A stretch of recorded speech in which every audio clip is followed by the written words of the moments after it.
네, 신정부 주요 정책을 보면은 이제 이재명 후보의 공약집에서 이제 좀 찾은 내용인데 크게 이제 10가지 정도로 나왔습니다. 근로시간, 임금 산업안전, 모성보호, 노사관리, 뭐 사회보험, 근로감독, 비정규직 고령화 대응 등등으로 좀 분류를 해서 했는데 좀 하나 차례차례 좀 진행하도록 하고 중요한 부분은 제가 좀 색깔로 표기를 해서 좀 별도로 또 내용을 했으니까 그때그때 다시 한번 주제를 좀 알아보도록 하겠습니다. 먼저 근로시간 정책 및 대응 방안입니다. 근로시간에서 가장 큰 메인은 주 4일제, 주 4.5일제에 대한 추진이에요. 어, 저 처음에는 주 4일제란 내용으로 좀 주 4일제를 도입하겠다라는 내용으로 좀 이해를 하고 있었는데 공약집에서는 이제 공식적으로는 주 4.5일제를 추진하겠다라고 했고 그 주 4.5일제를 도입할 때는 임금 감소가 없는 내용으로 좀 도입을 하겠다라고 했습니다. 그렇다면은 그러면서 이제 근로기준법 적용 제외 및 특례업종 관련돼서 한단 규정을 좀 개선을 하겠다. 그래서 지금 현재 적용 제외라고 한다면은 농수산업 그리고 감시단속자 근로자 그런 쪽 업무였고 특례 업종이라고 한다면 아까 말씀드린 것처럼 운송사업과 보건업 그런 쪽에서 이제 근로기준법 연장 근로의 제한도 넘어가고 아니면 근로시간 자체를 적용하지 않는 그런 내용들이 있었는데 그런 것도 한번 손을 보겠다라는 내용으로 좀 보여집니다. 그럼 주 4.5일제가 추진이 된다면은 뭐 현재 주 40시간을 유지하면서 근로일을 좀 줄일 것인지 아니면 근로시간도 줄여서 4.5일제면 36시간으로 줄일 것인지 그건 내용을 좀 봐야 될 것 같긴 한데 주 36시간으로 좀 줄인다라고 했을 때는 특히 임금 손실이 없다라고 하는 거에 대해서는 사실 조금 근시안적인 대응 정책으로도 좀 볼 수 있을 것 같아요. 왜냐면은 임금 손실 없이 주 4.5일제를 도입을 했다고 했을 때 그 단기간적으로는 임금 손실이 없겠지만 장기적으로는 이제 그게 생산성 향상과 좀 역행한다면은 사업장 입장에서도 임금을 인상하는 데는 좀 부담이 될 수 있는 부분이 있어서 그때는 이제 임금 동결이 갈 확률도 좀 높아 보이거든요. 어쨌든 주 4.5일제로 근로시간이 줄어든다면은 일반적인 경영계의 시각은 생산성이 줄어들게 된다라는 시각이 있습니다. 그렇기 때문에 그 줄어드는 생산성을 보전하기 위해서는 어, 업무 자동화 같은 기계를 도입을 하는 부분이 충분히 필요할 것이고 어, 또한 임금 손실 없는 그런 정책에 대해서는 임금 인상에 대한 명확한 기준도 좀 필요하지 않을까 그런 대응이 좀 필요할 것으로 보여집니다. 그리고 근로시간 적용 제외 및 특례 업종 축소가 된다면은 해당 업종에 대해서는 근로시간을 다시 재설계를 해야 되는 인력 운영도 다시 봐야 되고 그런 필요성이 좀 있을 것으로 좀 보여지고요. 그리고 연차휴가 저축제도를 도입하겠다. 이게 이 연차휴가 저축제도는 이제 아마 외국에서는 이미 활용되고 있는 제도이긴 해요. 근데 사실 우리나라는 지금 연차휴가를 연 단위로 보관을 하고 1년 내에 소진을 하게끔 하고 1년 내에 쓰지 못하면은 일단 기본적으로 보상을 하는 것을 원칙으로 하고 있잖아요. 그리고 보상 의무가 좀 소멸되기 위해서는 휴가를 사용 촉진해야 되는 것인데 이 사용 촉진 제도에 대해서도 형식적으로만 하면서 실질적으로는 근로자들이 출근하는 그런 부분들이 없지 않아 있는 것으로 좀 보여져요.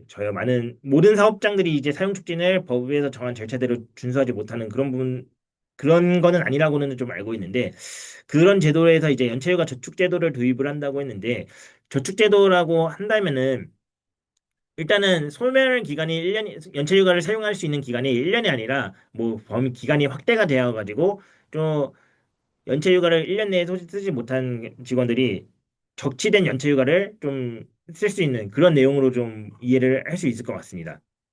그리고 취득 요건을 지금 현재 1년에서 6개월로 좀 완화시킨다고 했는데 사실 연체휴가 제도는 지금의 제도를 개선하기에는 좀 쉽진 않을 것으로 저는 보여지긴 합니다. 근데 만약에 이런 제도가 도입이 된다면은 장기휴가의 사용이 좀 많아질 것으로 예상이 됩니다. 아무래도 쌓여있는 휴가가 많다 보니까 그 휴가를 뭐 한 달 살기에 쓴다든지 그런 근로자들이 좀 많아질 것으로 보여지기 때문에 거기서 발생하는 업무 공백에 대해서 대응할 필요가 있을 것이고, 어, 이런 저축제도와 장기 휴가가 좀 많아진다면은 기업 입장에서도 선제적으로 연체 휴가를 쓸 수 있는 그런 계획을 먼저 근로자들이랑 협의를 해서 인력 운영을 최소화할 수 있는 그런 정, 제도적인 정비가 조직 문화적인 정비가 좀 필요하지 않을까 그렇게 좀 판단이 되고 있습니다. 그리고 세 번째로는 이제 연결되지 않을 권리라고 해서 퇴근 후에 카톡을 금지하는 그런 법안이에요. 이 내용은 문재인 정부 때도 이 공약이었고 실현되지 않았고 지금도 뭐 이재명 정부가 이 공약을 내세웠는데 어 사실 이거는 지금 그렇게 많은 케이스로 나오는 경우는 아니라고 보여지거든요. 왜냐하면은 사실 퇴근 후에 업무 연락을 한다는 거는 어떻게 보면 정말 중요한 순간에 대한 그런 연락일 수도 있는데 그런 것을 일체적으로 금지하기는 조금 어려울 수도 있을 것 같아요. 예를 들어서 회사에서 뭔가 사고가 나고 그런 부분에서 법을 준수할 이 법 때문에 연락을 못 한다고 한다면은 그것도 이제 다른 문제가 생길 수 있는 부분이 있고 이거 당연히 좀 불필요한 있고. 꼭 지금 하지 않아도 되는데 퇴근 시간에 굳이 하는 그런 연락 자체는 사실 요즘은 이런 것도 다 직장 내 괴롭힘으로도 분류가 되고 있어서 어 사실 그렇게 많은 이게 정말 사회적인 문제가 되고 있나 거기에는 사실 저는 조금 약간 공감대가 좀 떨어지고 있는 부분이 있긴 있습니다. 근데 만약에 이런 게 입법화돼서 퇴근 후에 연락하는 것을 아예 입법으로 금지를 시킨다고 한다면은 뭐 회사 입장에서 대응한다면은 근로시간 내 업무 관리 감독이 좀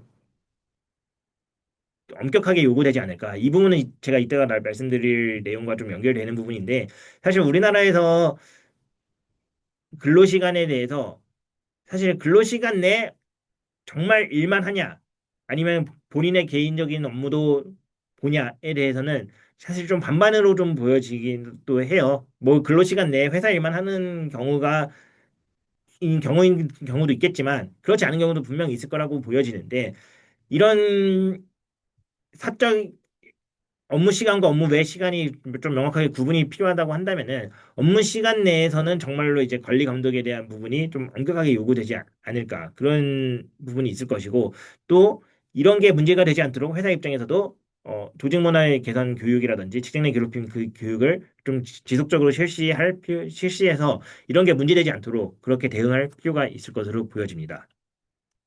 여기서 이제 가장 중요하다고 보여지는 내용이 이제 주 4.5일제 내용인데 주 4.5일제에 대해서는 이제 경영계와 아니 뭐 반대하는 입장, 뭐 경영계의 입장이겠죠. 그리고 찬성하는 입장, 노동계의 입장이겠죠. 이런 의견들이 좀 나눠지는데 주요한 주장들을 보면은 이제 반대하는 입장은 우리나라는 지금 1인당 노동 생산성이 낮다는 거예요. 이제 생산성이라는 거는 근로자 1인이 일정 기간 동안 산출하는 생산량 또는 부가가치인데 총 생산량분을 이제 노동 시간으로 나누어서 나오는 건데 이게 2023년 기준으로 OECD 37개국 중 33위로 좀 하위에 건에 있다라고 좀 나옵니다. 그래서 우리나라는 지금 1인당 노동 생산성이 낮은데 어떻게 지금 주 4일제를 하는 그런 나라들처럼 근로시간을 줄인다고 그게 해결이 될 수 있겠냐라는 부분들이 의견인 거고 이제 반대로 찬성하는 입장에서는 노동 시간이 길기 때문에 노동 생산성이 낮은 거다. 뭐 아까 말씀드린 것처럼 노동 생산성은 분모가 노동 시간이기 때문에 노동 시간이 길기 때문에 노동 생산성이 낮은 거고 노동 시간을 줄이면은 반대로 노동 생산성이 늘어날 거다라는 주장입니다. 이 내용이 좀 설득력이 있으려면은 사실 우리나라에서 이제 근로 시간에 정말 일만 하고 일 안 하는 시간은 정말 근로 시간이 아닌 걸로 봐야 되네. 그런 성격으로 봐야 되는데 우리나라는 일단 기본적으로 뭐 경영진의 시각은 일을 많이 하는 회사에 오래 붙어 있는 것을 좀 좋아하는 것 같아요. 그러다 보니까 직원들 입장에서는 뭐 효율성이 떨어진다라고 주장을 하는 경우도 있는 경우가 있는 것 같고 왜냐면은 나는 이거를 하는데 30시간이면 충분한데 강제적으로 40시간 또 회사에서 요구하는 것만큼은 45시간, 50시간을 회사에서 보내야 된다는 거라고 한다면은 거기서 이제 노동시 생산성이 떨어진다는 그런 의견이거든요. 그래서 이거는 사실 뭐 반찬반 의견이 있는 부분이 있는 거고 제 개인적인 제가 이제 뭐 많은 사업장을 지켜본 입장에서 제가 제 개인적인 생각을 한다면은 사실 지금 현재 주 52시간이 지켜지지 않는 사업장도 많습니다. 이 주 52시간 지켜지지 않는 사업장이라는 거는 어 모든 사업장이 매번 주 52시간을 못 지킨다는 게 아니라 어떤 특정 시기에 걸리면은 매출이 그 주문이 확 늘어나는 그런 시기에 걸리면은 주 52시간을 지켜서는 도저히 요구하는 생산량을 달성하는 그런 시기가 분명히 있고 그런 시기는 주 52시간으로도 좀 부족한 부분이 있어서 법 위반하는 시기가 분명히 존재하거든요. 거의 대부분의 한 50% 절반 이상의 사업장은 주 52시간을 완벽하게 지키지는 못한다라고는 생각이 돼요. 그래서 이걸 어떻게 도입할지 좀 입법안을 좀 보기는 봐야 할 것으로 보여집니다. 어, 주 52시간을 입법화했을 때, 문재인 정부에서 입법화했을 때는 300인 이상 사업장, 뭐 50인 이상 사업장으로, 50인 미만 사업장으로 구분을 해서 한 1년 반 단위로 이제 단위 기간을 좀 주었고 거기서도 이제 유예 기간을 좀 계도 기간을 좀 주어가지고 사업장에서 자발적으로 좀 개선할 수 있도록 그런 시기를 주었는데 그럼에도 불구하고 아직 좀 주 52시간 지켜지지 않는 사업장이 있는데 이 상태에서 법으로 주 4.5일제를 도입한다는 것도 조금 어 시기상조이지 않을까 그런 의견이 저는 좀 그런 부분이 있을 것 같거든요.